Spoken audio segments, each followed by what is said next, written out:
Let's go. I'll just look at the screen and do it.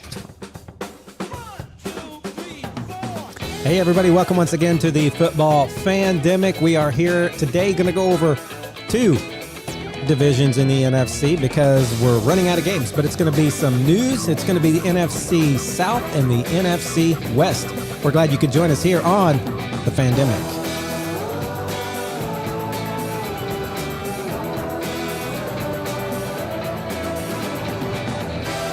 Well, everybody, you got the two faithful, the two consistent hosts here today. Brandon had something come up and couldn't be with us. We've got myself, Matthew Thomas, and Josh Haupt. We also will have someone joining us a little later who is an NFC South fan that is in our fantasy league. Cody, what's his last name? Brunridge. There's a D. There's a D in there. I don't know if it's Brun.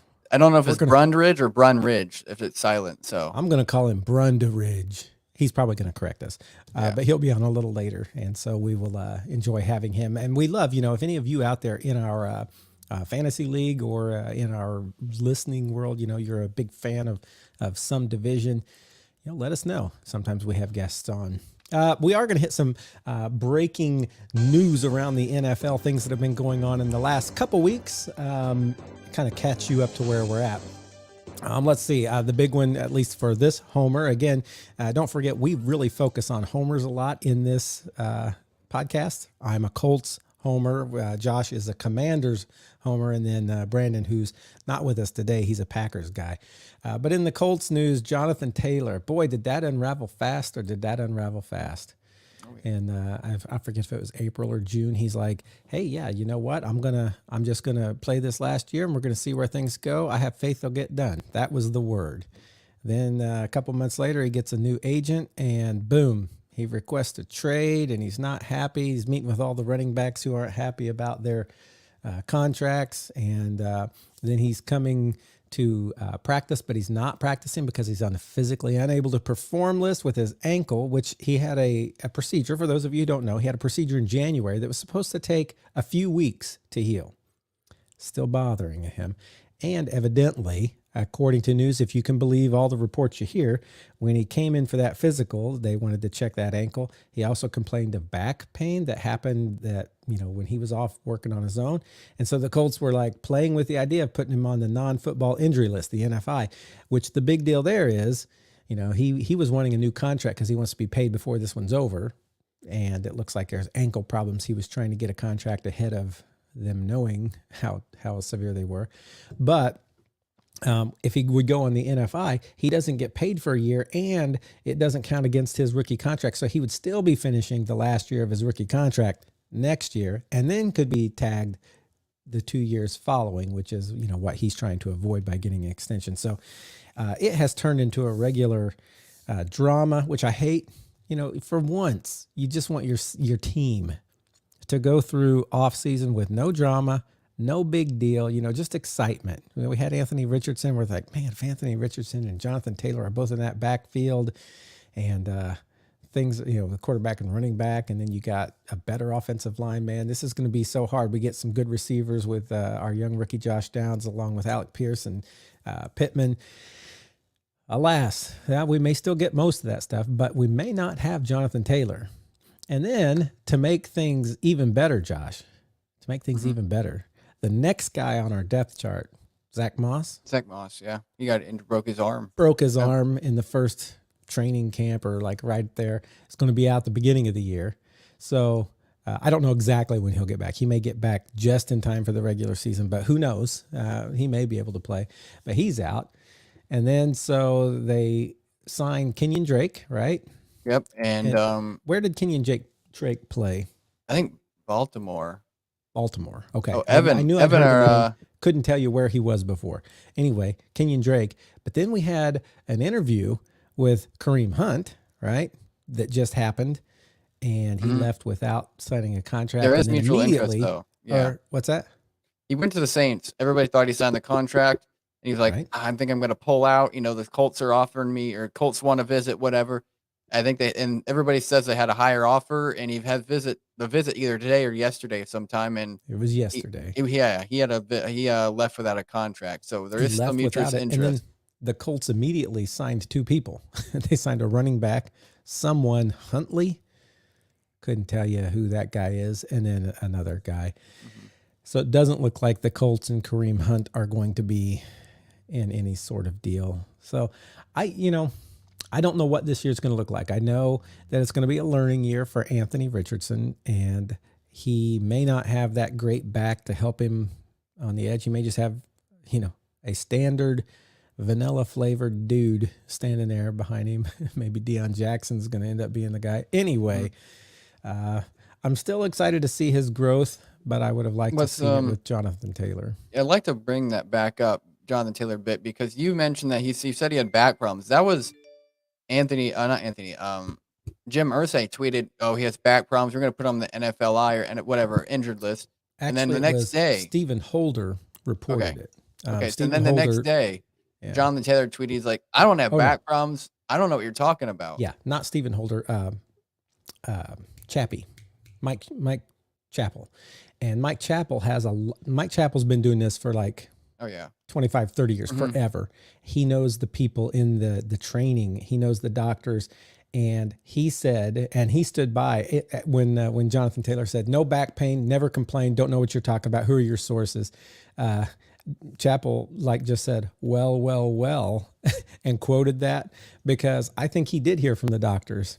I think Jonathan Taylor did say something to the doctors about like, well, my back's a little, and Jonathan Taylor's trying to say, I didn't, we don't know who to believe here, but I just don't see where Mike Chappell has anything to gain. Now, if it was just Jim Irsay tweeting it, I'd be like, well, he's trying to, whatever. But Chappell, he gets his sources from inside the facility that's not Jim Irsay. And so I don't know who to believe. I don't know what to believe. Yeah. I just know that unless things cool considerably and some kind of contract happens and everybody can get back into a homey family sort of feel, it doesn't look good for us and Jonathan Taylor, which is really sad, because Jonathan Taylor you remember last year when Matt Ryan came on as our quarterback? You remember that? Yes. How about 2 jerseys? You want to guess what they were? Jonathan Taylor and Matt Ryan. I remember that because we wore one of them to the Colts game together. And so here I am. And Matty Ice was trash. Sorry, Matty. You're a good person. Bad football player last year. Gone. Not with the Colts. I've got a jersey that says number 2, Matt Ryan. And then I thought, well, I'll also go a really safe route, and I'll get Jonathan Taylor because everybody loves Jonathan Taylor. He's our guy. He was like the rushing champion. He's going to be with us. I know, because he brought me to the championship, if you remember, the fantasy championship. I do. That. And so I have this now jersey that says 28 Jonathan Taylor.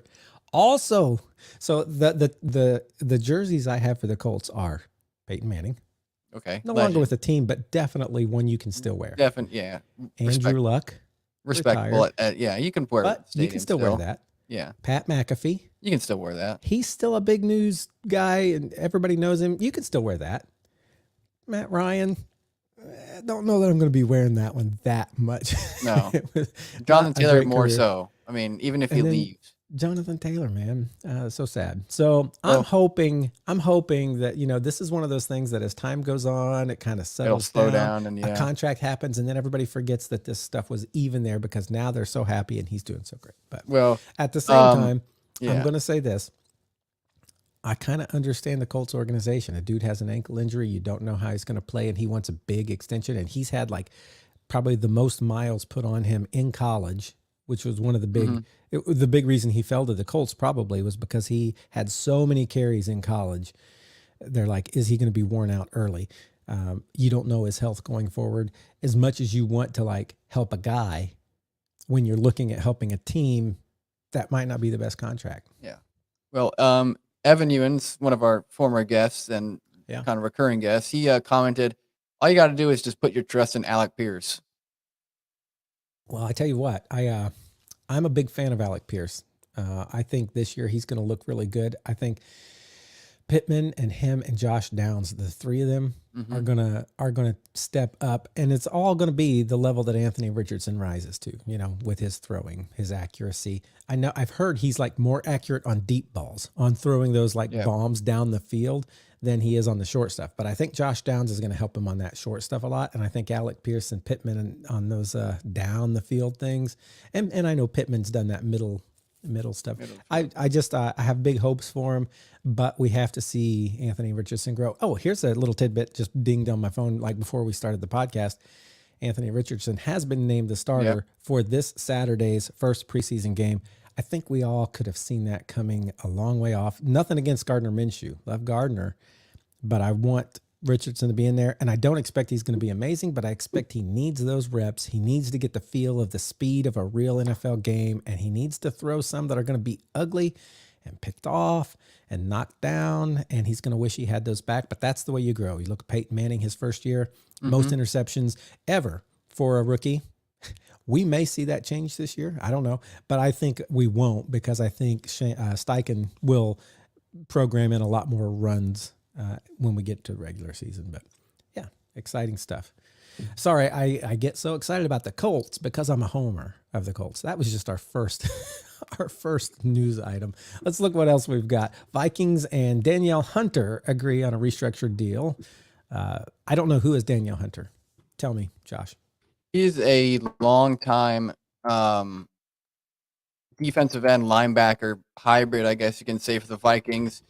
He was very productive, I guess you can say, on the edge during like 2015, 2016, 17, 18 with Everson Griffin. And Everson, he's like an Adam Thielen type of guy, where he's like not a hometown kid because he wasn't born there or born in Minnesota, but a Minnesota legend, I guess. If he left now, he'd be a Vikings legend. But this is Thielen. No, this is Thielen too, but because Thielen's on the Panthers now, which we'll talk about when we talk about the NFC South in a minute. But also, Daniel, you said he played with Baltimore, but he's come to the Vikings. No, they've always played with Minnesota, so they're I thought you said Baltimore there. I'm sorry. Oh no, I was saying that Thielen was born in Minnesota, so he's a hometown legend, or what I guess what you call it. But Daniel Hunter was born in, I can't remember. I think it was he was born in Jamaica, actually. But he's been with Minnesota his whole career, the last 9 years. Jamaica, far from Minnesota. Yeah. So, but he's just one of those guys that everybody loves, to be around. Yeah. So he's, it was more of a cap casualty, maybe they might cut him because of cap space and whatnot, maybe moving on. It's his 9th or 10th year. But it seems like they're going to extend him for another year. He's got one more year. See what he can do. On the other hand, running back Sony Michel retires. I feel like he's really young. I feel like he just came into the league not long ago. Yeah, he did. 2018. Well, I looked this up. I put something in our private chat if you want to look at that real quick. He was with the Patriots, the Rams, Dolphins, Chargers, and Rams again. But what's funny is you remember, Stetson Bennett, the Rams quarterback they just drafted. He's kind of old for a quarterback. He was on the same Georgia team that Sony Michel was on, and Stetson Bennett is a rookie, but Sony Michel is retiring this year. So he was productive for what he had. But he just, I don't know if it was just old age or what. Not old age, not enough productivity or what, but for something's come up and he's decided, hey, I've had enough of the NFL. I'm going to do something else. We'll see what else. Dolphins, they signed cornerback Eli Apple. Now that's a name that's been around for a while. So he's not just freshly in the league, but he is with the Dolphins now. So see how he does there. He's had a great career up to now.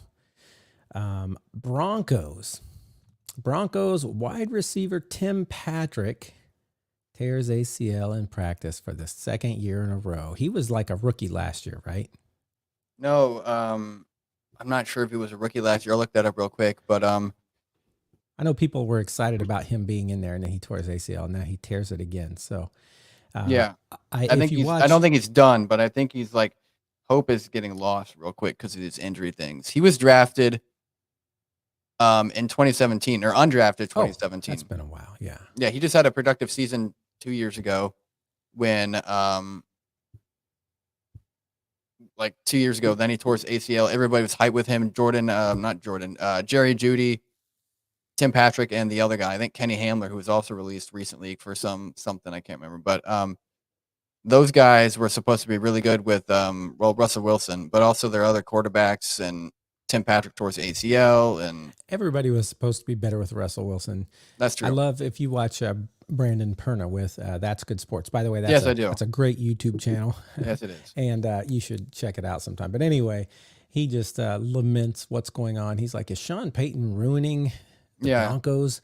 Are we going to be trash again? And you know what? They might be. I don't know. It's going to be real iffy. But we'll see. We'll see.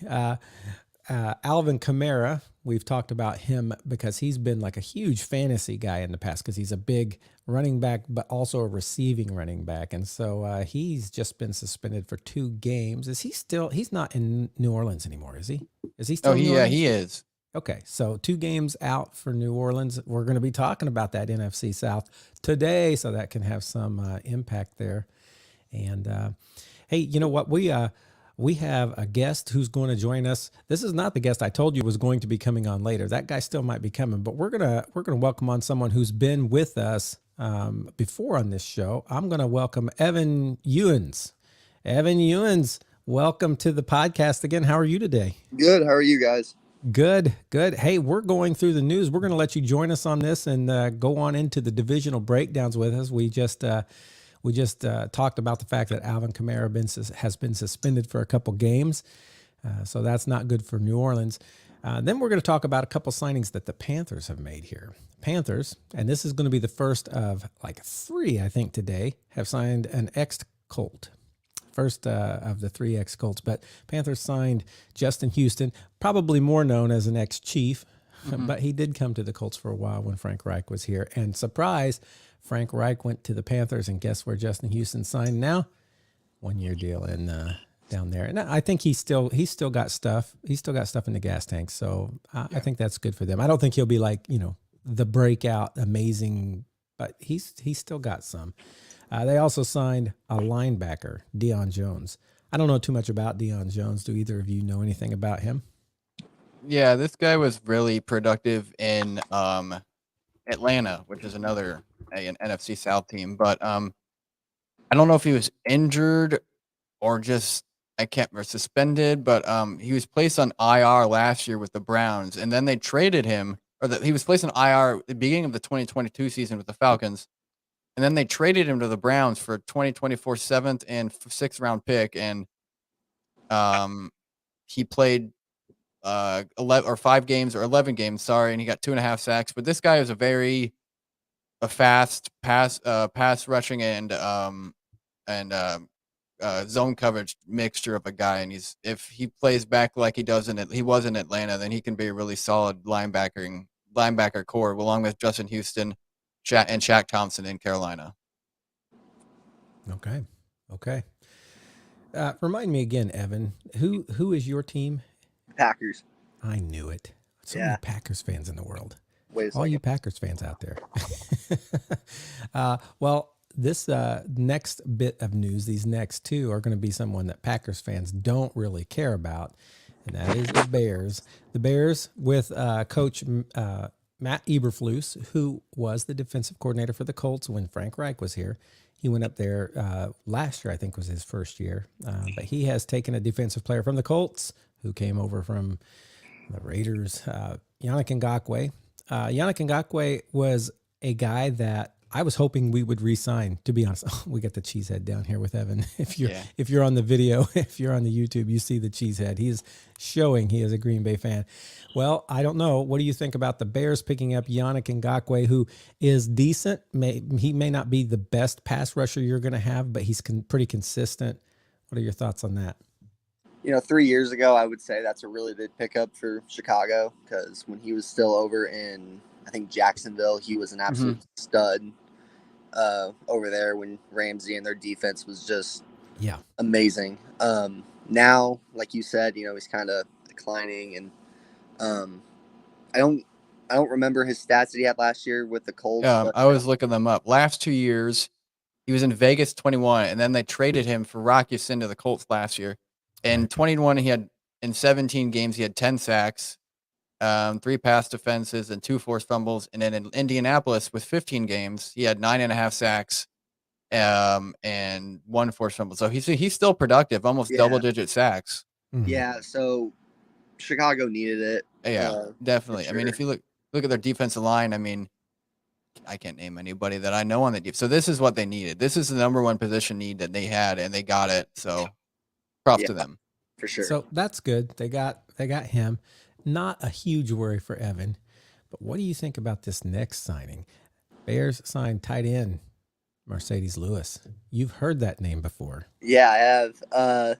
You know, we're losing everyone either to the Jets or the Bears this year. They have completely taken away our tight end room besides the 2 rookies we took this year. So Mercedes and Tunyon are both over in Chicago now. I don't Man, really. that's crazy. Both of them.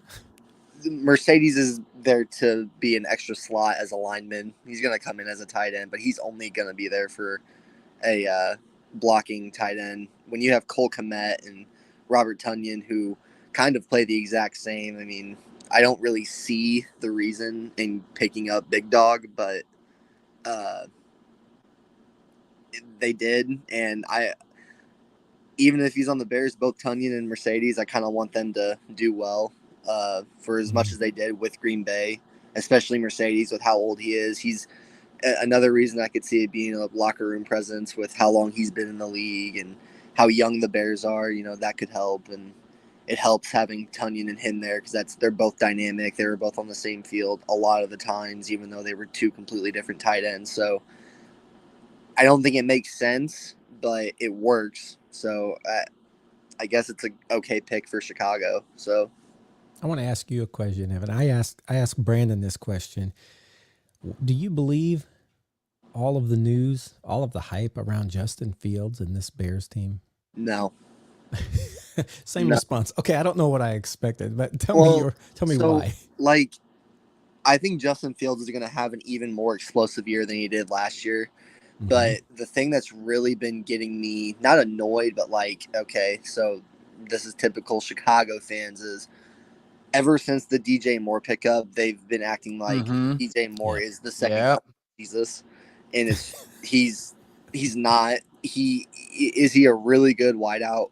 100%. He is. He was very good in Carolina. He didn't have the quarterback to get him the ball a lot. I still don't think he has the quarterback to get him the ball. I think Justin Fields is good. I think he's just going to get better throughout the years, but at the same time, okay, so there is a little difference here between you and Brandon, because Brandon would not have said that last sentence. He would not say Justin Fields is a good quarterback or he's going to be explosive. Brandon just hates Justin Fields so much and thinks he's going to be trash. See, I watched him. I'm a big college football guy, so whenever he was at Ohio State, he was so exciting to watch. And whenever he got drafted by Chicago, I was kind of like, it is what it is. Like, he's either going to be really good or really bad, and he's kind of in the middle right now.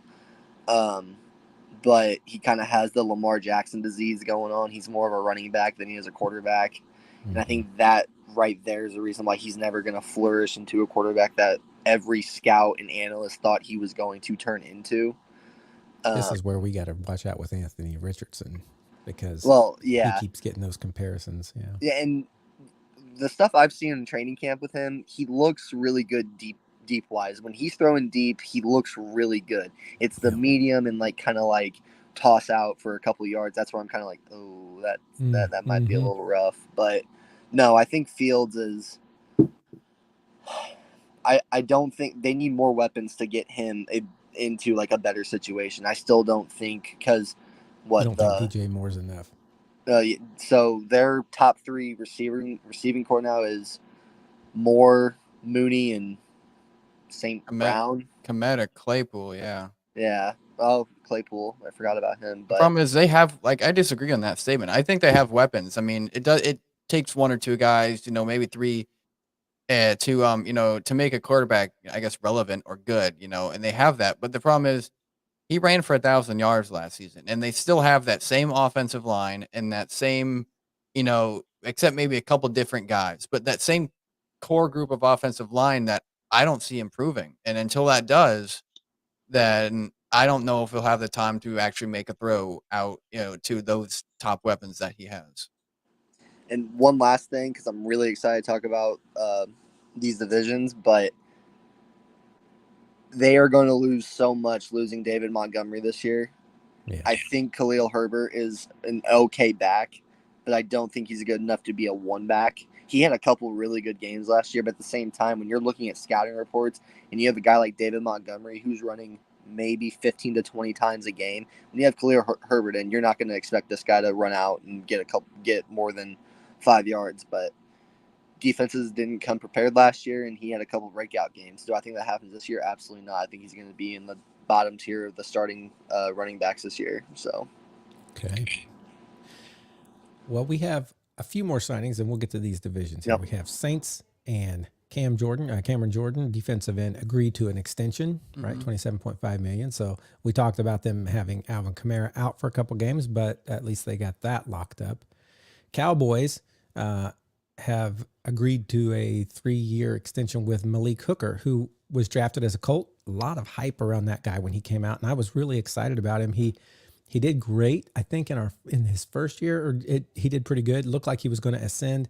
Never really caught on, I guess, and ended up leaving.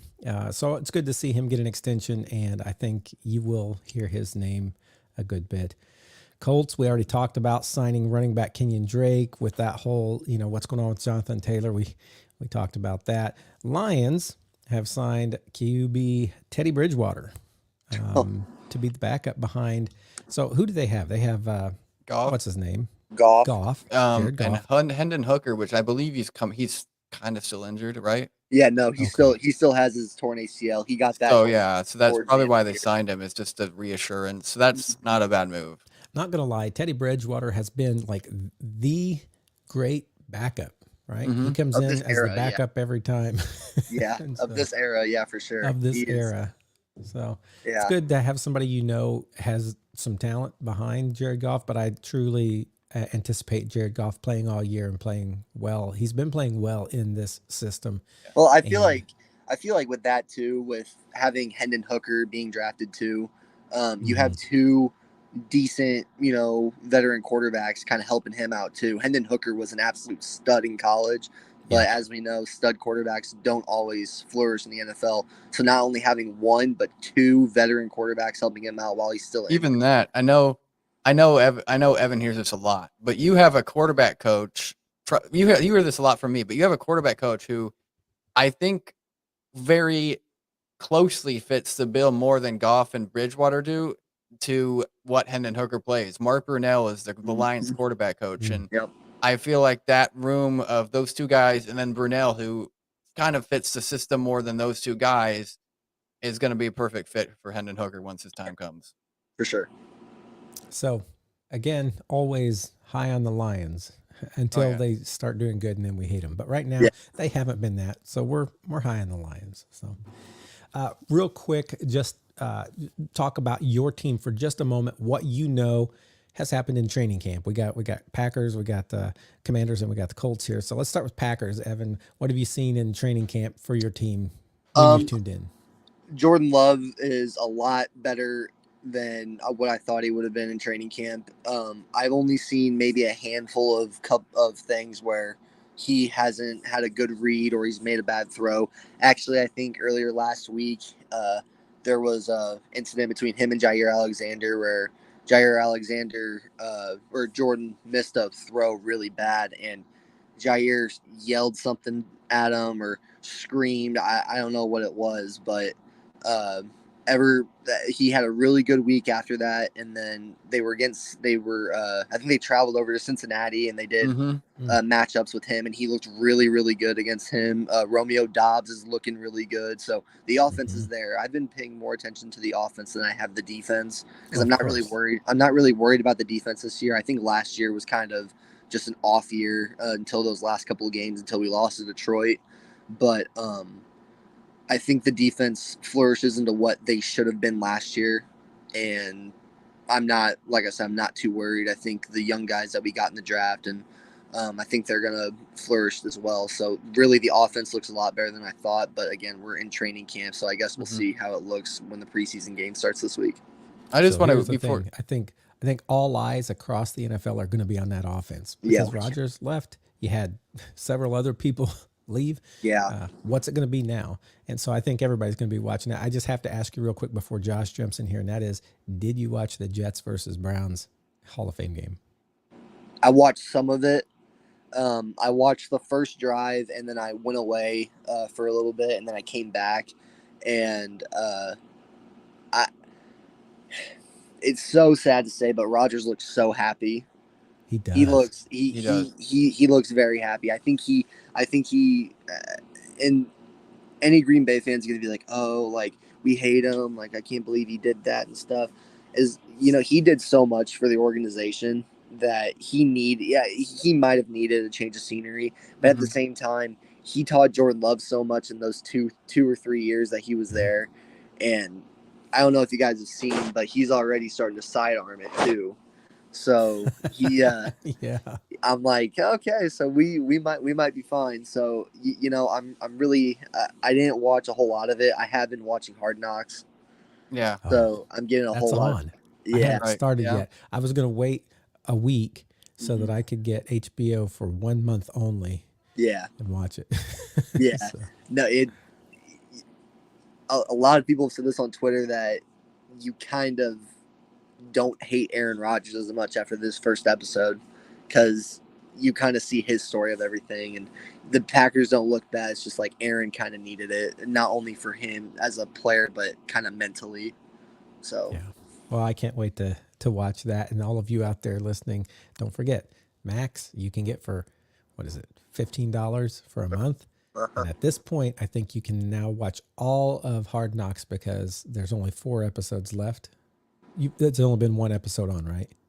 I believe so, yeah. So maybe wait till the end of the week, so you're sure you have 4 weeks to get in those other episodes, and then you can do good. And then you can cancel it, guys, and we can all save money. Yeah. So, all right, Josh, what were you going to say? You were about to say. So something. I know if you guys have seen on Twitter, but training camp clips have been posted. I don't know if you guys, Evan more specifically, or Brandon, but he's not here, have seen this throw by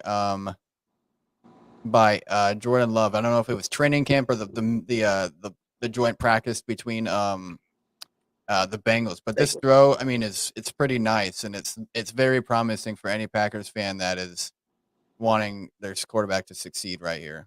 I feel like we're about to see a video clip. Am I right? It did not show? You didn't add it to the stream. Oh, okay. I didn't add it to the stream. All right, let me do that real quick. Yeah, here we go. And you get it up there big. All right, here's the throw.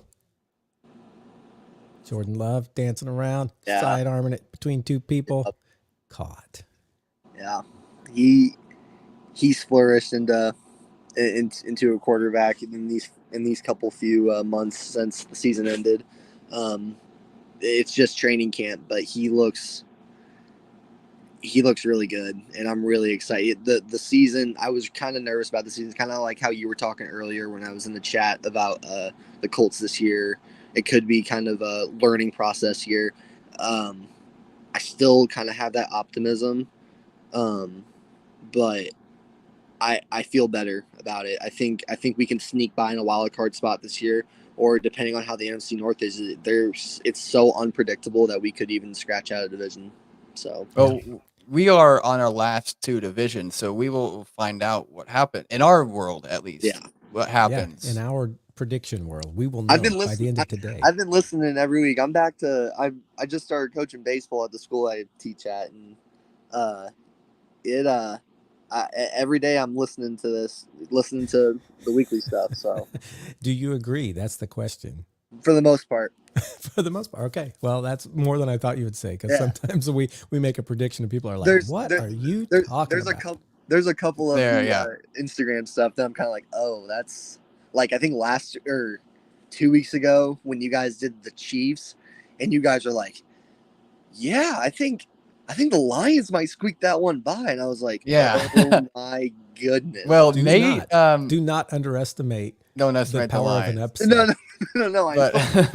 But our buddy Nate, we've known Nate for a long time. Our buddy Nate, he watches sometimes also when he can, but he has been on me on us, but more so me. He's like, dude, how do you have the Titans? This is we did this before DeAndre Hopkins was signed, but he was like, dude, how do you have the Titans at 4-13? And I'm like, well, we just don't trust that offense right now with the before DeAndre Hopkins. Before DeAndre Hopkins, we're like, we just our don't trust the predictions were weapons they made had. pre Yeah. Yeah. But still, I have a feeling they're going to have their work cut out for them. Now, I don't know how Stroud and Texans are going to look, but I think that's still going to be rough for them. I think that Colts are still going to have a somewhat rough year, but I see the Jaguars as taking this in the South. Well, we've already talked about that. Let's get to today's breakdowns. We're going to start actually with the West today because we might have a guest who is a fan in the South join us here a little later. So, I want to go ahead to the West. We're going to go to the Cardinals. Again, we're just going to really quickly hit rosters. We're not going to spend a lot of time on rosters because we got 8 to go through today. Yeah. And then we're going to do just quick predictions. But most of these have already been predicted from other we only divisions. have like 25 games left. Yeah. So make that a little bigger there so we can see these names. And let's go through the first one. Who we got here? The Cardinals, Arizona Cardinals, who we don't think will be any good. At least that's what I'm saying right now. No, we don't. But I think the main concern for Cardinals fans right now is Kyler Murray. When does he come back? Colt McCoy, as a Commanders Redskins fan, knows that he can be a valid backup, but he's not Kyler Murray. And then B, what are you going to do with this defensive line? Because nobody on this defensive line has. You got to upgrade this at some point because there is no way that this is going to be your starting defensive line for the rest of the season. Yeah. I mean, they're looking at a dearth of talent.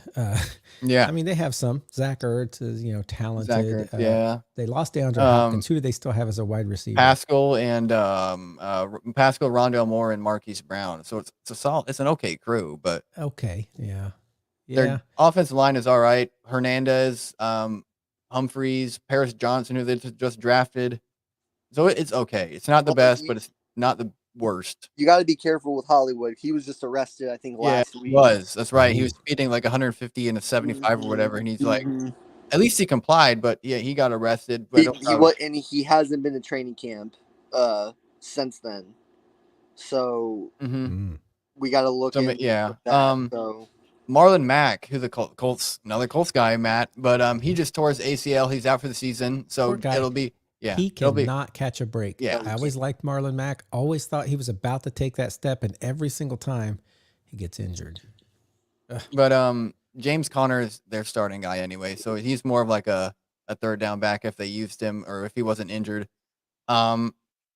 Offensive or outside linebackers and linebackers, Isaiah Simmons is your clear number one middle linebacker. They just drafted somebody, one of these two guys, I can't remember which, in the second or third round. But Xavier Collins is another okay inside linebacker, but outside linebackers, they signed Kaiser White too for inside. Other than that, I mean, it's just average.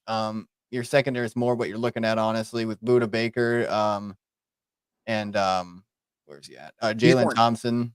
He's wanting out though, isn't he? He's wanting out too, but I think he plays. Gotcha. Yeah, wanting out and getting out, sometimes two different things. Ask Jonathan Taylor. Yeah. Right. All right, let's go on to their record. Let's hit them. We don't have a whole lot of games. I'm not even going to write these down because I trust that we can remember. Hopefully the system remembers it them. Doesn't save, right? So let's start where we at. I can't see here. What do we got? The first. Okay, so let's run through the games we already have. So we have them versus Washington losing in week 1. Yeah. Versus the New York Giants losing in week 2. Cowboys in week 3 losing to them. And that brings us to our first actual choice today, and that's them against the San Francisco 49ers in week 4. I'm going to go out on a limb and say they lose. Yeah. Anybody want to debate me on that? Next week, Bengals, we have them losing to the Bengals. So they start 0-5. Or 0-5. Yeah. I think week 6, would they have a chance to beat the LA Rams? I think I'm going to call the upset here.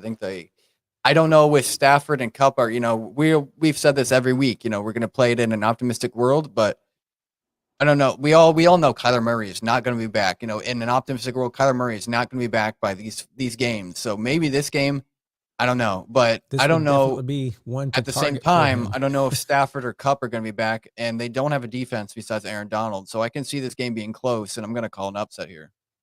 To give the Cardinals one win at least, I'm going to give them this one. So I think if there's a team that I just don't know what to think of them, it's LA this year. Yeah. I find myself looking at them. 2 years ago, they were great. Last year, they were trash. What are they now? Trash. Absolutely no idea. Absolutely none. So brings us to week 7. Yeah. Against the week 7. Seahawks. Yeah. What do you think, Evan? Let's start with you. Yeah, Seahawks win that game. Going back to that game against LA, though, that's Colt McCoy's breakout game for the year. He's going to throw for over 400 yards. So you think it's Colt McCoy playing and not Kyler Murray? How long is he supposed to be out? Because he's my dynasty quarterback. Oh, he is? Yeah, so I'm kind of tempted to just, pick up Colt McCoy and call it a day. Call it a day. Because, going back to he is right now, according to a website which I trust, NFL Trade Rumors. I've looked at their stuff for a long time. They post really good content. They're not like they take sources from Adam Schefter or whatever, and they post on their website. Kyler Murray is viewed as a long shot for week 1. Could miss multiple games, so I don't think week 6 is multiple games. I think he's back by this 5 or 6. So at that point, then I'm still gonna take Arizona. I think the Rams are way too inconsistent, and from what I've been seeing on Twitter, they are also not having a very good training camp so far. Stetson Bennett's been their best quarterback so far, and Well, what about the Seahawks? You say the Seahawks will win that Seahawks, one? I'm going to be big on the Seahawks again this year. Mm-hmm. I think they're going to be better than they were last year. I think Geno Smith has a better year too. I think he just keeps going further and further. He's looking kind of like West Virginia Geno. And tell you what, Geno outside of the Jets has been so much better than Geno with the Jets. Ooh. Yes, I agree. I think the Seahawks take that one. Thing. We already have week 8. Who is that? Baltimore. Yeah. Yep. Baltimore beating them. We have the Browns beating them in week 9. Brings us to week 10. Falcons versus. We got 2 birds. Falcons versus Cardinals. I'm going Atlanta. I was gonna. I don't see them winning more than 2 games, but I don't see them losing more than I don't see them winning more than 2 games, but I don't see them losing less than 2 games. So these 2 games are gonna be tough. Jumping a little bit ahead, and Seattle's gonna be tough again. So I think the only other chance. I'm sorry, Cody. I know you're not here to help with this, but I think the Cardinals win this one just because I don't see them winning 1 game, only 1 game. I am going with the Falcons on this one. I am too. I think Ritter's about to have a really good breakout. Yeah. So unless we want to say they sweep LA, we might be looking at a 1-win season. We'll have to see. They sweep LA. Let's go down because the next game. Okay, so the next game they are against the Texans, and we think the Texans will beat them here. Which I'm going to predict that the Texans and the Cardinals are going to probably be right down in the bottom 3 somewhere, and maybe the Cardinals will be worse. I have the Raiders down there too. I just don't have a lot of faith in the Raiders. So, all right, let's go to our week 12 then. That's Cardinals versus LA. Do we think they'll sweep LA? I do. It is home, and we predict them to win away. So if it's any game they win, I'd say it has to be this one. I think they sweep. I'm gonna say they do. Brandon would hate this, but you know what? We're gonna say Cardinals sweep LA. Take that, Sean McVay. This is you should have retired instead of coming back one more year. That's what I'm saying. Week 13, we have them playing Pittsburgh and losing to Pittsburgh. And then 14, they have their bye, which is a great bye because it's late. It's late. For a team this bad, does it even matter? Should have been somebody else. Week 15, we've got them against San Francisco. I'm going to once again say San Francisco beats them. I know that they're in the same division and they can play San Francisco hard, but I just don't see them overcoming whatever's going on in the 49ers. Yeah. Whether it's Brock Purdy or Trey Lance or Sam Darnold, whoever is, by that time, I fully expect it's either going to be Purdy because he's back healthy or Trey Lance because he proved something early when he had a chance. Well, Trey Lance. I don't know about Purdy. I don't know if he's back yet, but we'll get into it later. So I guess I'll mention it later. But because we got the 49ers in a couple of games. Right. They're going to be coming up in a moment here. Yeah. So, okay. So we go then to week 16, right? We have the Chicago Bears beating them. And then Evan is shaking his head here. Was that your no? That was you? I thought that was I don't know what it was, but it sounded weird. But then I come out here and it's like, oh, Evan's shaking his head. So that's probably what it was. He's sighing. That's what it was. Okay. Evan, I know we've already made this choice and it's going to stand, but tell us As why Matthew, you think that's yeah, not true. I can I find it. this screams Bears loss because the teams they should be, they get absolutely blown out by. Mhm. And I know that looks like it's at Chicago, which would make it even funnier. So This was the time of year and the team that they let them off the hook, right? yeah, Back with yeah, yeah. I don't know. This to me, this just screams Bears loss to me because the teams they should beat, they lose to, and then the teams they shouldn't beat, they win.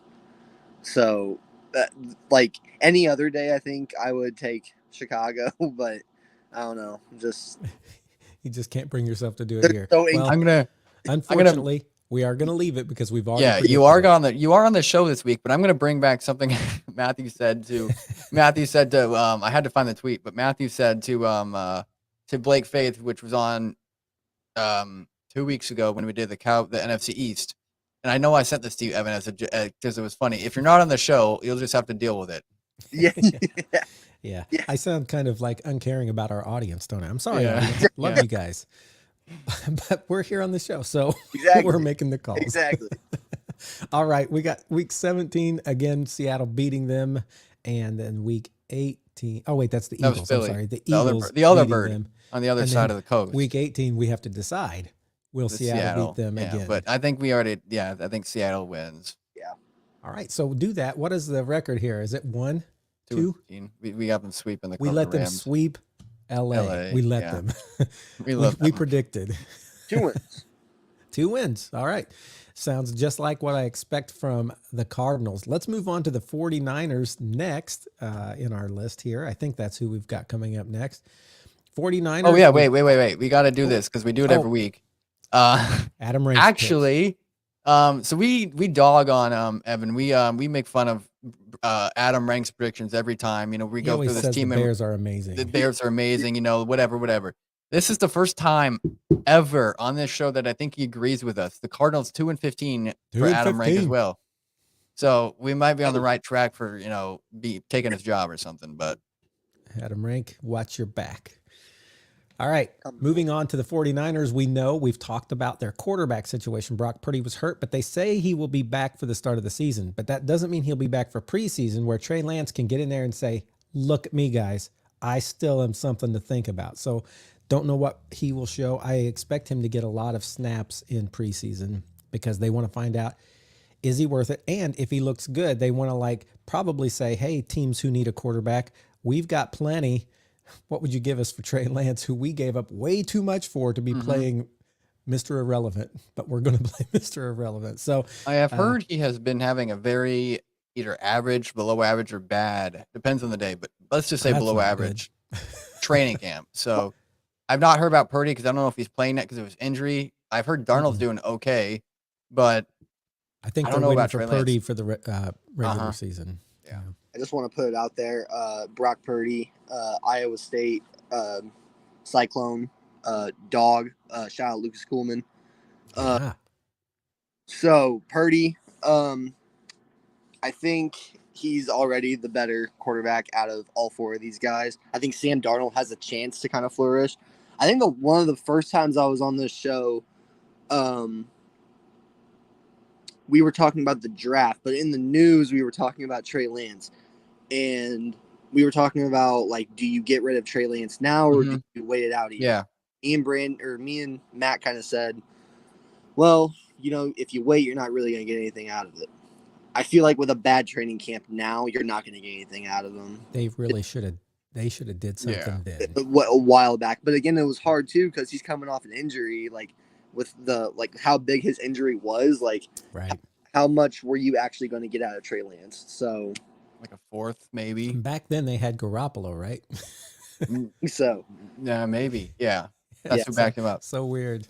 So weird the way that 49ers has changed. Overall, the roster, it's still as complete as it was last year. You still got Christian McCaffrey and Elijah Mitchell at running back. Ayuk, Debo, Ray McLeod, Chris Conley, who they just signed, Jawan Jennings still there. George Kittle's still there. George Kittle. Um, They've got a pretty yeah. good roster. Trent Williams at tackle. You got a couple question marks at guard and center, but you still got a solid line with Trent Williams. I mean, he's the best tackle in the league. Eric, defensive line wise, Eric Armstead, Nick Bosa, Javon Hargrave, Javon Kinley. I mean, the list goes on and on. I mean, you got great defensive pieces. Here's the question that's going to come up: does D'Amico Ryan's departure change anything? I don't think so. Probably not in the first year anyway. But yeah.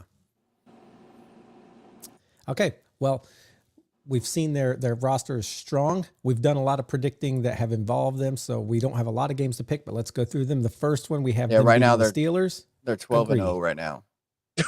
11-0 before we start picking today because of our previous division picks. Week 2, we have them going against the LA Rams, who we've just expressed so much faith in. We've expressed a little bit of faith in the 49ers, but listen, the Rams, for some reason, no matter how bad they are, whether it's Jeff Fisher and Sam Bradford or whatever, they always win at home against San Francisco, and it's weird. They do, and I'm picking LA for that reason. That's hard to pick. No, like it's very hard, but Josh is right.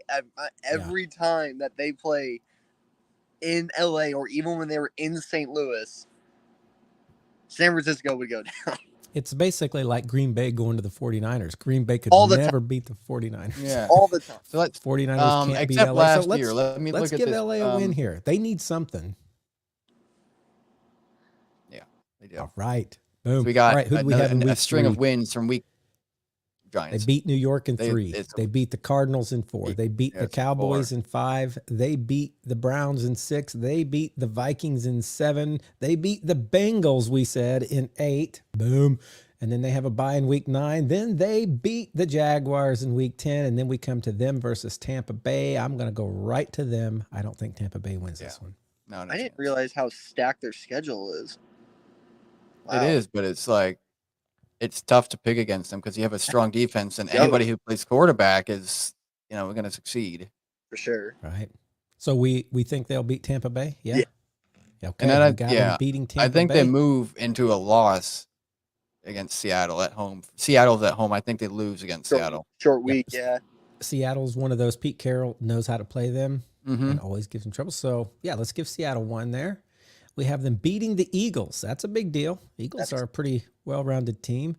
And then we have them against Seattle again. Do we have them sweeping or do we have them splitting? I think Seattle takes it. Or sorry, San Francisco takes it. I agree. Split. Before we get into those last game, I want to look because we're optimistic. So at this point, the Saints, I don't think they're going to get 14-2. At this point, they have secured the number 1 seed. So in the optimistic world, do they rest their starters they rest their starters and they let go easier, as you say, on Atlanta or LA? Let's make sure to tell our audio people what games came between there. So go to 15. No, sorry. Down. There we go. So we had them beating Seattle the second time, but then we have them beating the Cardinals. We have them beating the Baltimore Ravens in week 16 and beating the Commanders in week 17, which leaves us with one game. They're sitting at 14-2. And Josh is asking, do they rest their starters against the LA Rams in this last game?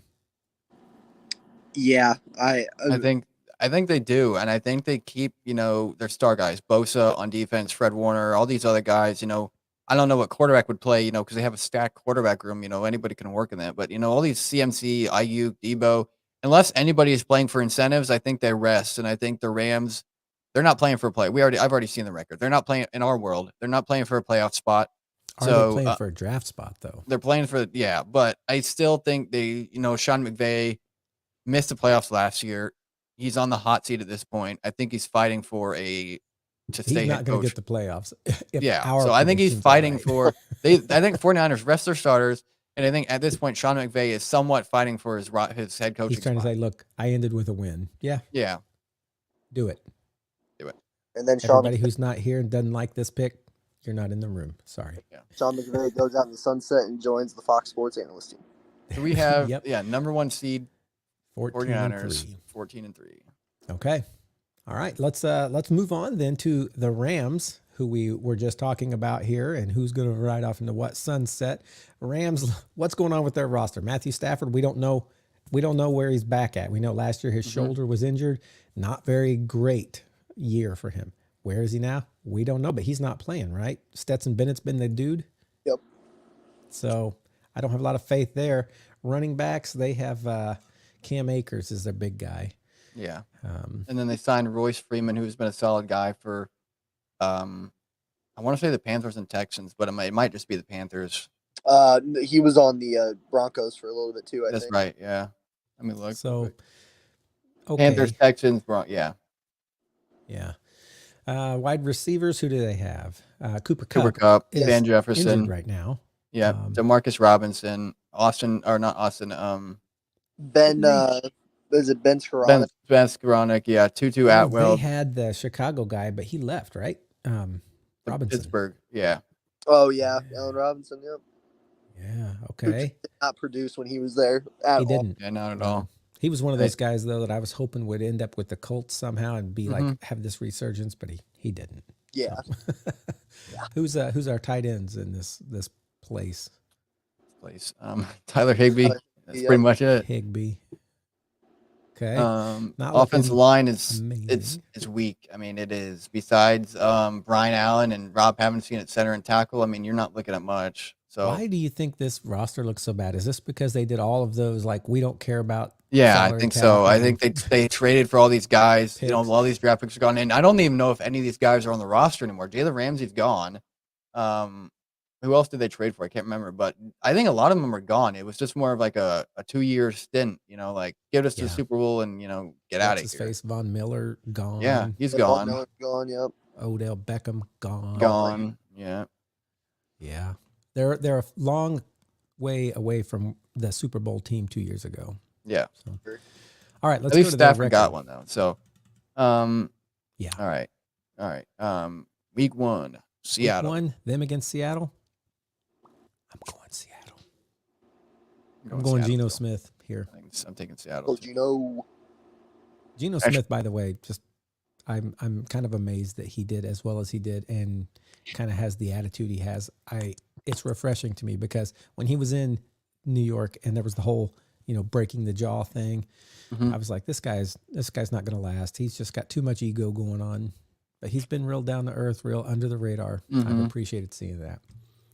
We have week 2. We have them beating San Francisco. This was our crazy pick, guys out there. It's our crazy pick. This is like when Evan saw us picking. Who was that you said you couldn't believe? The Lions over the Chiefs. Yeah, it's over the Chiefs. That's this pick. Week 3, we have the Bengals beating them. Week 4, we have them beating the Colts. Week 5, we have the Eagles beating the Chargers. Week 6, we have the Rams. Cardinals beating the Chargers. The Rams. I'm sorry, the Rams. Sorry. Everywhere where I said Chargers, just LA. Put in Rams. Right, LA. We have the Rams beating the Steelers. I know we picked that a long time ago. Part of me now is like, I don't know about we can change it if you want. I mean, nope, I'm not changing anything we've already picked. Can I know to live with that? Can I know the reason behind that one? I don't remember. That was way long ago. That was like 2 months ago. At the time, was Cooper Kupp hurt then? I think so. Yeah. I can't tell you. I think it had to do with thinking Matt Stafford and Cooper Kupp would be back healthy and doing well together. Yeah. And, you know, just not feeling like there was this great thing going on in Pittsburgh, although it's looking a little better there, I would say, now than it did then. We have them losing to the Dallas Cowboys in week 8, losing to Green Bay in week 9, having a bye week in week 10, and then we come to them versus the Seattle Seahawks again in week 11. Do we split? I was going to say, this is a common theme. Brandon always orchestrates it, but this is a common theme with us. I think they split home games. I think they split home games. Coming off of a bye for LA, I think they have a rest off of a 2-game losing streak against tough teams. Seattle's a tough team as well, but it's always a divisional opponent. Those always go either way. They may And I have a little think more health at some they of have their a little more players. rest, and I think the Rams can, I too am going to pick the Rams to win this one. Then we have them losing in week 11 to the Cardinals. We just picked that a few moments ago. Week 13, they're losing to the Browns. Week 14, they're losing to Baltimore. Week 15, they're losing to the Commanders. And then in week 16, we have them versus the Saints. I think the Saints. Yeah, I mean, they have a great quarterback now, like a steady quarterback, not like Jameis Winston, where you don't know what he's going to give you. You have Kamara is going to be back after 2 games. You have Jamal Williams still. You may get Kareem Hunt. We don't know. May have Michael Thomas. You have Michael Thomas back probably. You have Olave and Olave. That guy's good. I can't remember the other one, but we'll get to it when we get to South. I think we're all agreeing New Orleans takes Yeah, this one. And then Week 17, they lose to the Giants. 18 they win against San Fran. They lose or they win. Yeah. against San So we have them at Making- 7. We have at 5 and 12. 5 and 12 is actually better than I expected us to have them this Yeah. year. Yeah, I did. So I what did yeah. Adam Rank think here? We forgot to go Adam Rank with the 49ers too, but he says yeah. 13 and 4, which We we're said 1 game 14 ahead, and 3. Yeah. and then 7 and 10 for the So the he Rams. has them winning a couple more games than even we do. Okay. Well, we'll see. We'll see, Adam Rank. You keep those receipts, boys. Our last team in the West is the Seahawks. We've talked about Geno Smith. He's being backed up by good old Drew Lock, who was in Denver. I don't really think much about Drew Lock, to be honest. I think Geno Smith holds this all year and is the guy. Running backs, who do they got? Kenneth even Walker is their Kenneth Walker, and then Kenny McIntosh, or Zach Carbonnet. But all 3 of these guys are injured right now in training camp. Walker, McIntosh, and Carbonnet. DJ Man. Dallas had a couple of reps for them last year too when they had a couple injuries. He's more of a power back for those guys. But Kenneth Walker, if he stays healthy, he's gonna have a great year. And I've heard really good things about Kenny McIntosh. So So we gotta see those two get better and play. In their wide receiving room, It doesn't get better, honestly. I mean, Tyler Lockett, DK Metcalf. DK, and Jackson Smith. Is, Nick. yeah, that's their draft pick this year. Mhm. Yeah, those 3 they're gonna be great for Geno Smith. Yeah. No doubt. No J- fan. And JSN has JSN has the opportunity to be kind of like how Garrett Wilson was last year. Kind of be like a stud in a team that kind of needs more help wide receiving wise, and this could catapult his career this year. He was very good at Ohio State last year, so Yeah. He was with Stroud. Stroud was Ohio State, right? yeah, yep. Yeah. Tight ends, Noah Fant, right? That's their big name there. Yeah. And Disley's a solid backup. He's a really good second. Tackle or offensive line wise, Charles Cross really broke out last year as a rookie. Phil Haynes is all right. Joey Hunt's all right. And these two, Abraham Lucas and Damian Lewis, are pretty good. So, I mean, you got a solid or above average, I'd say, offensive line. Defensive line, I don't really see any names that stick out besides maybe Draymond Jones, Mario Edwards, and Brian Monet. I can't remember how to pronounce it, but I think this guy, one of these guys, just signed an extension with them. I think it was Brian Monet, but linebacker, you just signed Bobby Wagner back after his 1-year stint with the Rams. Boy Mafe and Uchenna Nwosu are pretty solid guys as well.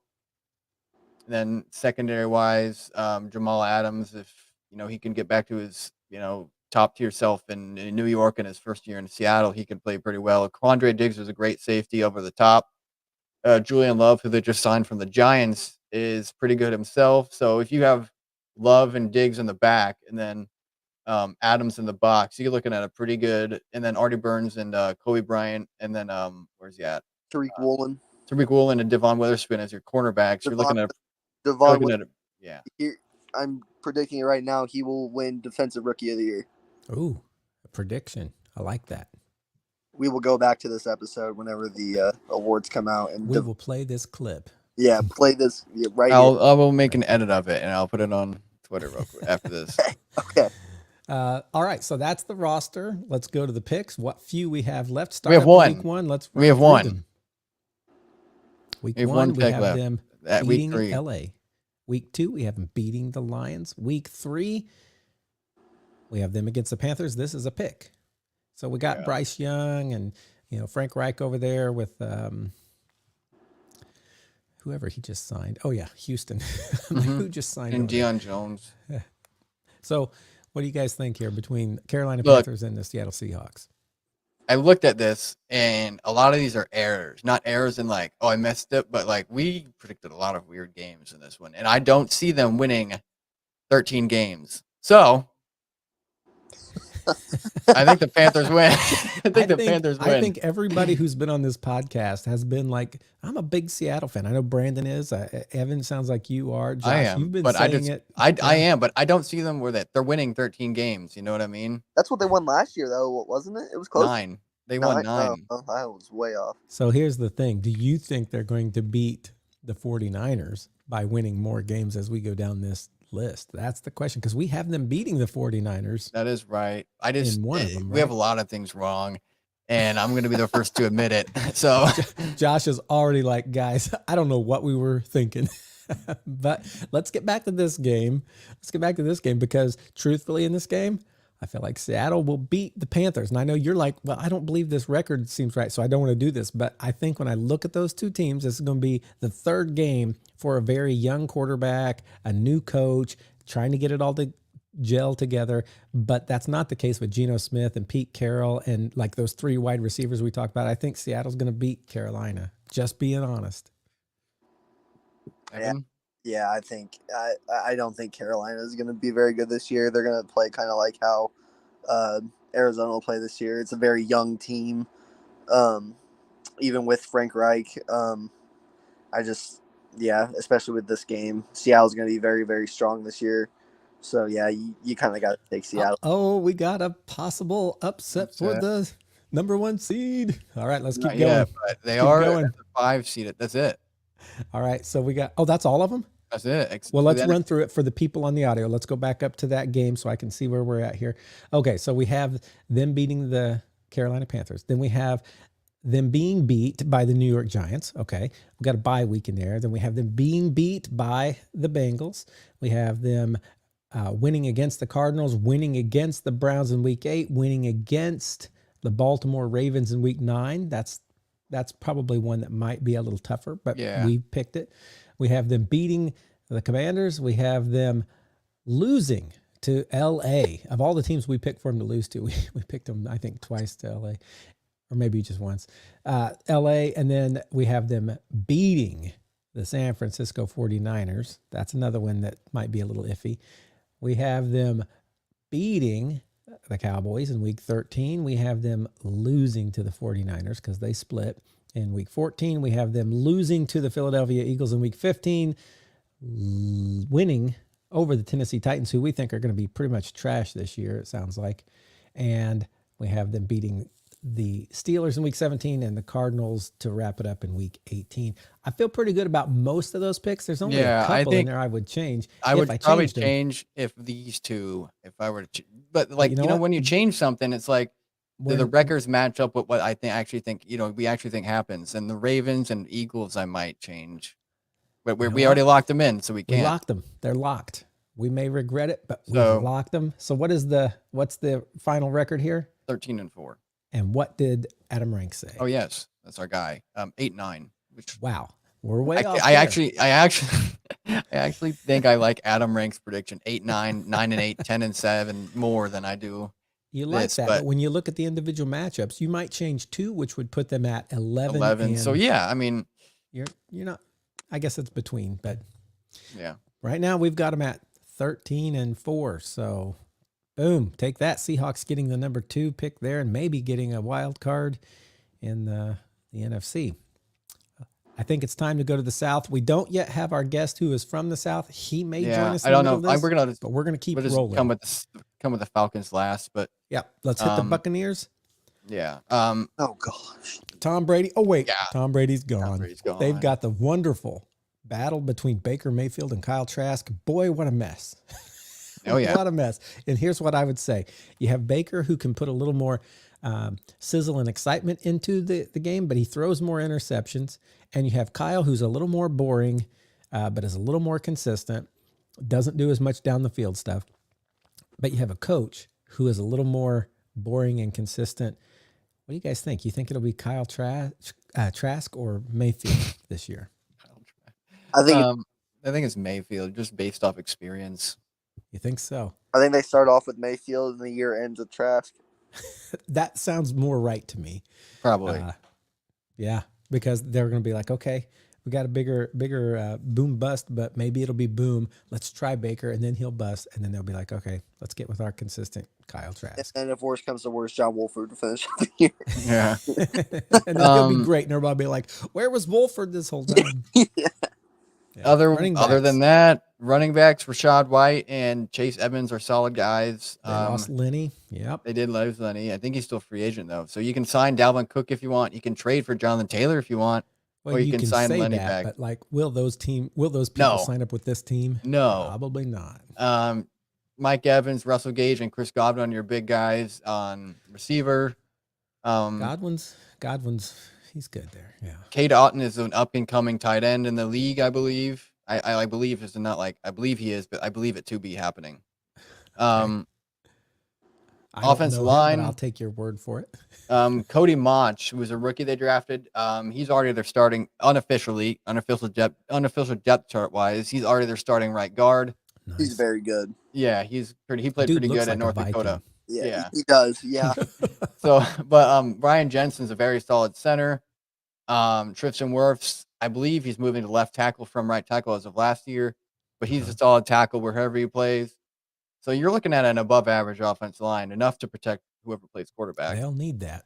Yep. Yeah.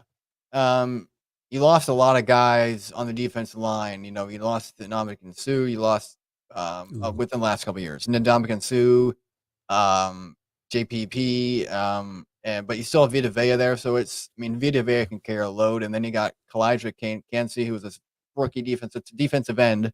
Sorry. So I expect him to do well if he's starting. Linebackers, Shaquille Barrett is coming off the edge, so that kind of helps with Vita Vea. Yeah. Devin White. Devin White and Levante David are still here. Probably one of the best linebacker dudes in the league right now. And then that's pretty much it on the linebacker core. Except Joe Choyenka is all right. He's kind of coming up there.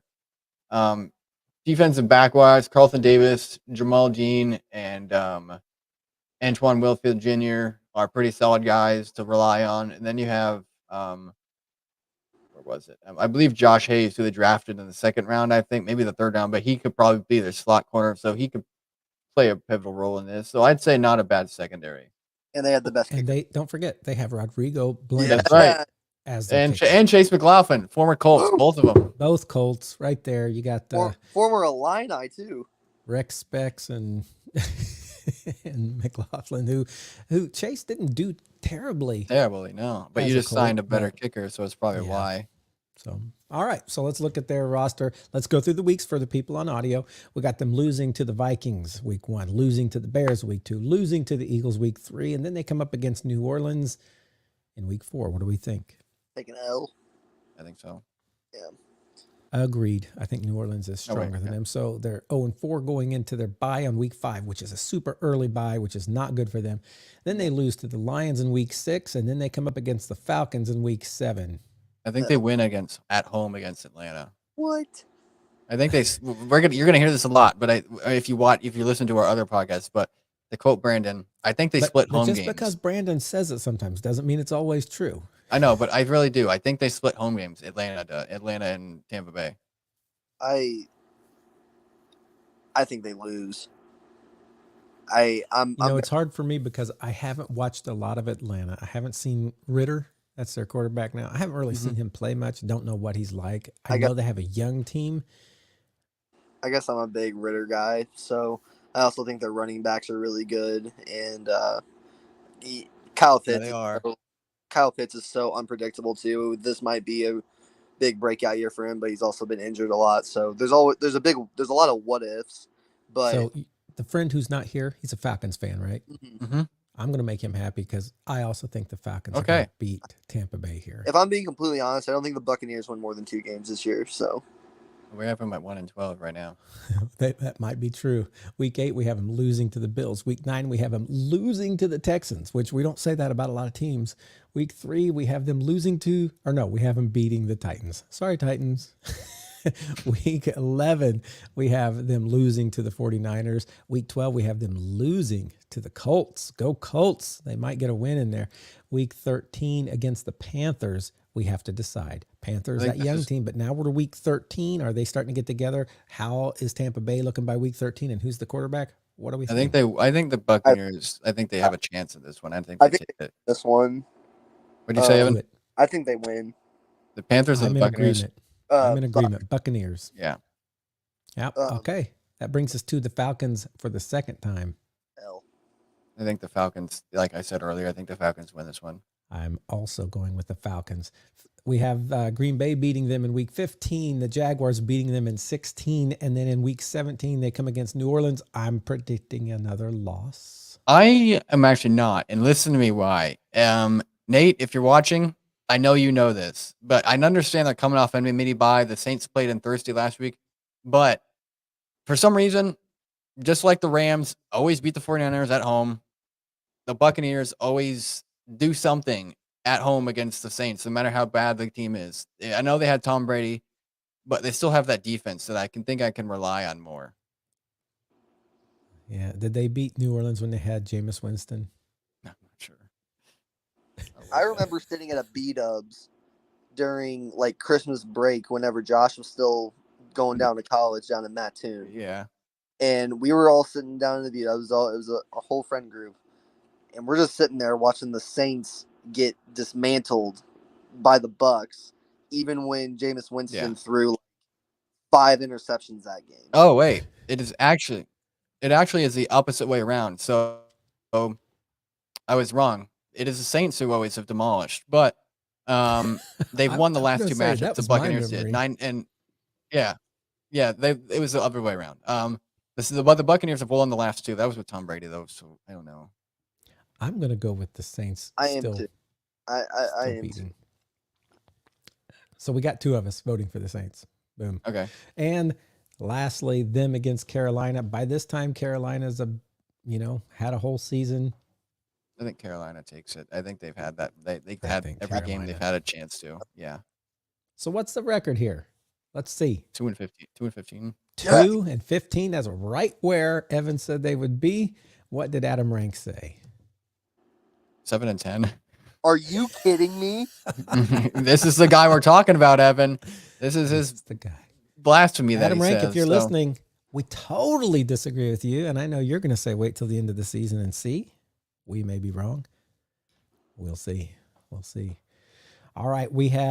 That's the Buccaneers. Let's skip the Falcons. By the way, we may get to the end. By the time we get to the Falcons, there may be no choices left. But let's go with who? Panthers? Panthers. Yep. All right. They got the young Bryce Young. They're excited. I think he'll be their starter. He's already been named their starter. Yeah, he's already been named. Yeah. So running backs. Chuba Hubbard and Miles. They just signed Miles Sanders. So I just love the name Chuba Hubbard. By the way, Chuba Hubbard. So Miles Sanders and Chuba Hubbard. I mean, Miles Sanders is definitely going to be Chuba Hubbard. Chuba Hubbard. the way Raheem Blackshear. What? Yeah, he was. Raheem Blackshear. Oh, Raheem Blackshear. I thought he was on the team last year. Let me see. Yeah, he was last year with them, but I mean, he didn't do much. 76 yards. Yeah. Joke. Okay, I thought you were like actually serious. They signed weapons in the offseason. I believe it. They got Jonathan Mingo in the draft. One of those that did well before, but I keep thinking he's going to do well wherever he goes because he went to the Lions, right? Did he go to the Giants? No, that was somebody else. Yeah, he went to the Lions. They have Javon. Signed here. Wow. Yeah, they have Javon Wims. They have Adam Thielen. They have Jonathan Mingo, who they drafted. They have Terrence Marshall, DJ Chark, and Damian Byrd, who are all reliable receivers. I think Bryce Young is going to have. He's not going to have the best weapons, but he's going to have fun, and they're reliable enough to make him succeed in the NFL. And what he's good at is great precision throwing. Even though he's short, He puts it where it goes. It's a very Drew Brees-esque. I know Josh knows, but Matt, do you know what Javon Wims is mainly known for? What? Do you like? Okay, I don't know. He used to be a Bear, and he got into a fight with CJ Gardner-Johnson, and it resulted in him thinking he was big and hit him in the helmet with his hand. And I think he like broke a finger. I did not know that. Yeah, I'm not gonna lie. I live in Illinois. I don't really pay a huge amount of attention to Bears roster beyond like quarterback, wide receiver, and a running back. You know, it's like I know they're kind of main threats on offense. Maybe when they've had good defenses, I'll know some of those, but I don't know a lot about the Bears. So, anybody else before we go into this record, Josh? Anybody else on this team? They signed Hayden Hurst and Ian at tight end. Ian Thompson's still reliable. He's not really going to get into the offensive line, but defensive line wise, Derek Brown is still a stud. They signed Deshaun Williams and Shai Tuttle, I believe, from the Saints, both solid tackles. And then you have Brian Burns and Shaq Thompson, Justin Houston coming off the edge, and then Justin Houston, Deion Jones, and Shaq Thompson on as coverage guys. So you got a solid defensive line. You got a solid front seven, is what I'm saying. Secondary wise, Von Bell and Chen are going to hold down the backfield of it. Then Horn, Dante Jackson, Eric Rowe. Eric Rowe are pretty good guys too. So you got a solid secondary as well. I mean, I think all that you're gonna have to develop, of course. You know, you have a young team, but I think it'll take a couple of years. But you have a Panthers fans. You have a very bright outlook. Yeah, for sure. If Bryce Young pans out to be what people think, it's going to be good. Yeah. So let's look at their game coming up. Their games coming up this season. We start off them against the Falcons and them against the New Orleans Saints. So we got two to pick right here at the beginning. So them Falcons. What do we think? I think they start off. I know we've said they start off strong or start off weak, but I don't know. I think this is a growing pain week for both teams. Ritter, you know, in that offense, and then Bryce Young in that offense. But I think what comes down to is Frank Reich, offensive-minded coach. I know he knows what he's doing. He has a history of what he's doing, and I think the Panthers just barely squeak by. I will say this: Frank Reich never started strong in Indy. They always started. That's true. 0-5, 0-4, 1-4, and then they would like fight back and get to. He was not a strong starter. I'm gonna go with Josh though. I think I do think Carolina starts off with a win with the growing pains in both teams. But I think with the loss, Atlanta flourishes from this, and they kind of slowly step into what they could become this season. So, yeah, I'm going to go Carolina here. Okay, I can go with that. I do think New Orleans will beat them in week 2. Yeah, me too. Yeah. They might not have Alvin Kamara yet, but they'll find a way. Week 3, we have them losing to the Seahawks. Week 4, we have them losing to the Vikings. Week 5, they're losing to the Lions. Go Lions. Week 6, we have them losing to the Dolphins. Then a bye week. What happens when they meet the Texans? Did we not already decide that one?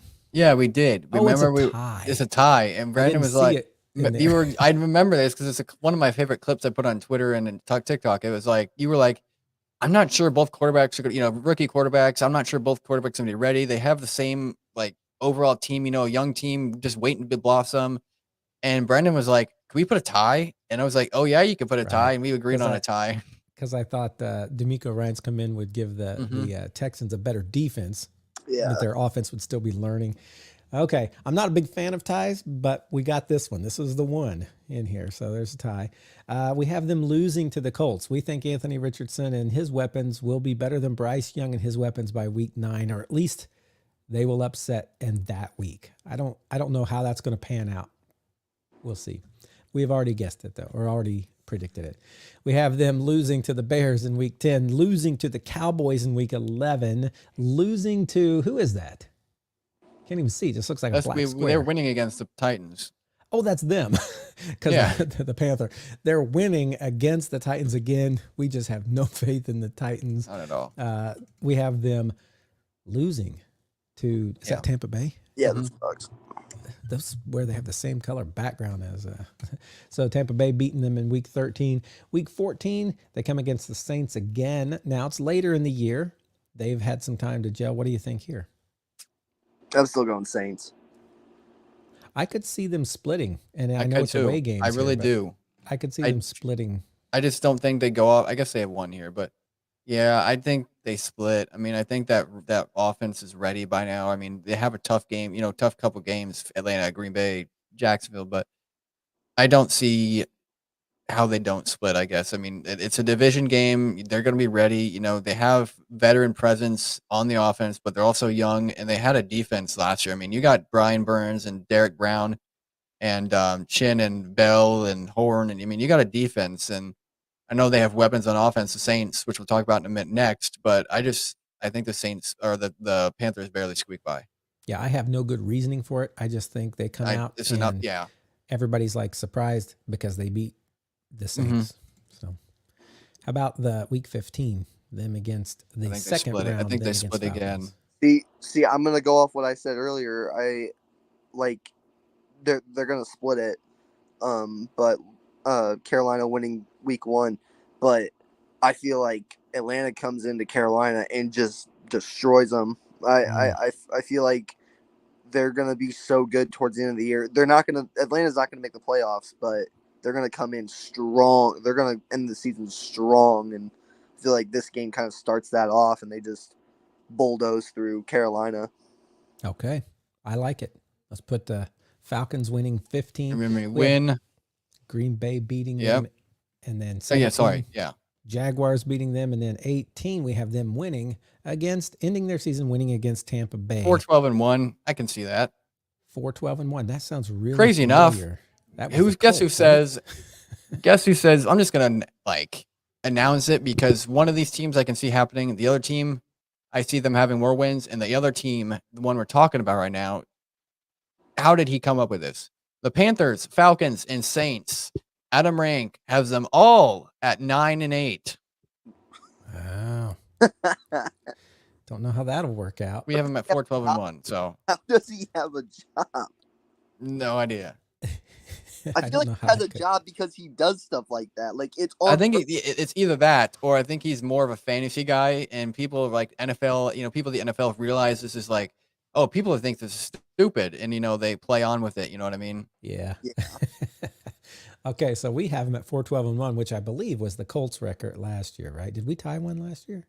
Yes, against the Texans, like week 1 or something. Oh yeah, they're the new Colts this year. Okay, let's hit our last team, I guess. Wait, 2 teams. Are we on the last team? Yeah, technically we are because we only have the Saints and Falcons against each other. By the time we pick this, it's both. We go over the Saints roster, and we go over the Falcons roster, and then we pick the 2 games. Basically. Yeah, let's do that. Okay, so Saints roster. We know we got Derek Carr. We've been talking about him a lot. We also know we have Michael Thomas, possibly Olave. I'm sorry, I jumped right to the wide receivers. They're running back.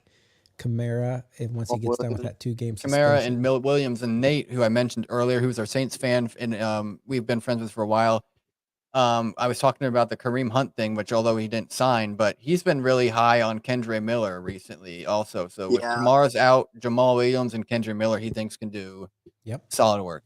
Solid. Okay. Wide receivers. I don't know when A.T. Perry was drafted, but I know he's all right. Brian Edwards is pretty good too.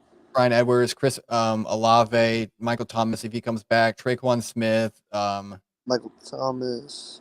There was another one. I think between Thomas and Olave and the other one you mentioned, I think they've got pretty good weapons. Yeah, and then the one that probably headlines it all is they got Jimmy Graham back, or they re-signed him. Yeah, I don't know if I would call him the headliner. And not a headline as in like great, but like headline as in it surprised everybody. It was a surprise. I think he won't be as much as when Drew was there, but I think he definitely has a veteran presence and helps Taysom Hill, Jesse James, Juwan Johnson. Oh, I forgot they have Taysom Hill. This tight end room is so stacked though that they're going to be running so many tight end sets with Jimmy Graham, Taysom, Jesse James, Johnson, and Foster. Yeah. Hey, quick question: is Taysom Hill still on his $100 million? What was that huge deal he had? No idea. Yeah. I think it was like based on incentive, something Oh like yeah, that. it was a total farce of a Yeah, thing. it was like just to remove cap space, but I'll look at it real quick. Yeah, I just want to hear that number again because it was so funny when we all all right. heard it. We're like, what in the world? 4 years, $40 million. 40 million. That's it. 4 years, 40 million. I guess that's not as crazy as it felt. But at the there's time. not potential opt out. It's after this season, so they could cut him without like Carson Wentz, no cap space, no dead cap space, whatever. I Why did I believe. think it was like 100 million? Was there somebody I that don't did know. that? They like had like a stupid like contract that was never going to be fulfilled. Maybe not. All right. Maybe Carson Wentz. Let's go. Carson Wentz. All his contracts were stupid. That's just because they paid him. Offensive line, defensive line. Offensive line. Where's he at? Andres Pete, Trevor Penning, Ryan Ramchick, Cesar Ruiz, and I think they drafted a guy. I'm not sure, but those three are solid guys. And Eric McCoy. I mean, you have a solid offensive line. A couple missing spots there, but it's not like you're gonna have a perfect. No team has a perfect offensive line, so you're just gonna have to work with what you got. But these guys are solid enough to protect Derek Carr better than he had in Las Vegas, so that's a positive. Yeah. You have a lot of rookies on defense. I don't know what round they were drafted, but you still have Cameron Jordan, which we talked about earlier. He signed his extension. Peyton Turner, I think they drafted a couple. Yeah, 2021. Nathan Shepard and Colin Sanders is pretty good, and I think that's it. But these three drafted guys, I believe, just be based off how I guess bare this, to me at least, bare this this room looks like. I feel like a lot of these guys are going to start or get some time. Where's it at? Linebackers. Demario Davis is still a stud. Ty Summers, yeah. Anthony Barr might be coming to town, so that's another positive. Ty Summers, very good. Yeah. Ty Summers and Pete Werner are pretty good. Summers is a very coverage linebacker. And then secondary, Marshawn Latimer, of course, Tyrann Mathieu, Marcus May, Bradley Roby. I forgot Tyrann Mathieu was on this team too. Isaac Yadam and Jonathan Abram. Yeah. And then JT Gray is another solid guy. So you got a pretty good secondary at that as well. And then the Falcons. Yeah, flip to the Falcons here. I mean, you got the best quarterback in the league on their team in Tyler Heineke. Tyler. I might have said it, maybe said it like in a different way, but Taylor Heineke's on their team. Desmond Ridder, which we all expect. I mean, I don't know about Matthew, but me and Evan think he's going to explode at some point. I honestly didn't watch the Falcons at all. I had this problem with Matt Ryan too. I never watched the Falcons, and so I didn't really know how he was. I kind of heard the record, and when they got to the Super Bowl and then lost the 28-3, I was aware of that, but I somehow never catch at Falcons games very often. But maybe this year. I said it earlier about the defensive rookie of the year. I'll just go ahead and put it in for offensive rookie of the year. Bijan Robinson does win offensive rookie of the year this year. I think that's the only lot about him. Yeah, he's the only option. He's looking very well in training camp. But the only problem is, I don't see how Tyler Algier, whatever, had a very good rookie season last year. 1,100 yards, 7 or 8 touchdowns or whatever. And then Cordell Patterson is another. So I don't know how the timeshare is, I guess you could say, is going to go with these three guys. It'll be interesting to see, but you have a great running back room. Yeah. It's hard, though. I would say it's hard for a running back to win offensive rookie of the year. It's very hard, yeah. I just what do we got wide receiver wise here? He's very good. Drake London and Scott Miller. Mac Hollins. I don't know if you guys have seen that picture of Mac Hollins, what he looks like now, but yeah, he's jacked. Last year to now is night and day. He is ginormous. Wow. And Scotty Miller. Kyle Pitts and Jonnu Smith, who they just acquired Jonnu Smith for a 6th or 7th round pick. I expect them to flourish. Jonnu Smith was with Arthur Smith in Tennessee, where Jonnu Smith really, shined. So I expect a 2 tight end set to come out a lot for Kyle Pitts. Yeah. For Atlanta. Offensive line, Chris Lindstrom might be the best guard in the NFL, honestly. Jake Matthews is a solid left tackle. Jalen Mayfield and Caleb McGray are pretty good themselves. So you got a solid offensive line to protect your quarterback, who you have to, I guess, have to see where he's coming from. Defensive line, Calais Campbell they just signed, which is he has a very good reputation for himself. Yep. Grady Jarrett on the other side, that is going to be a nightmare for any opposing offensive line and quarterback. Grady Jarrett, and then Calais Campbell, and then David Onyemata at defensive tackle is going to be pretty good itself for his position. Linebacker Troy Anderson, Lorenzo Cotter, and Bud Dupree they just signed. Oh yeah. Hamiko Toure, another Colt. Another Colt. Yeah. I like And Michael Walker, they're pretty good themselves. So I'd say an average linebacker room. And then secondary, I think the Falcons improved the most in the offseason, by the way. I've been really high on them for a while. Secondary, Jesse Bates, Jeff Okuda. I believe he got injured, though, recently. He did, but it's not long. It's not long term. Okay. And the AJ Terrell and Mike Hughes, solid three-set cornerback room, and then Jesse Bates is a solid over-the-top guy. The safeties for the Falcons are very good. Richie Grant, also another very solid. Very good, yeah. Trey Flowers is another good average. He got injured too, though, didn't he? Trey? Yeah. I haven't seen anything about that. Okay, so maybe not. Maybe it was Akuda, but I thought I saw something about Trey. But Trey Flowers, if he's healthy, he's a pretty solid quarter himself. Yep. So all we have left are these 2 games right here. 2 games. Let's run through let's go back to the Saints, because we do need to run through just so people remember where we have them winning and losing. So are we on the Saints here? Yeah. Week 1, we have them losing to the Titans. It's one of the few wins we give the Titans. But then we have them beating the Panthers in week 2, beating Green Bay in week 3. Brandon was a part of that one. Brandon was part of it. Yeah. We have them beating the Bucks in week 3 and then losing to the Patriots in that was week 4, and losing to the Patriots in week 5. Week 6, they're beating the Texans. Week 7, they're beating the Jaguars, beating the Colts. They just run right through the AFC South there. Then they beat the Bears in week 9. They beat the Vikings in week 10, running through the North, it looks like, as well. And then they have a bye week. Then we have the first game we're picking, game 12, New Orleans and Falcons. They split, I do believe. But I don't know where they split is what I'm trying to figure out. Falcons win the last game of the season against them. I'm still gonna keep my what I was saying when we were going through the Buccaneers. That they get rolling at the end.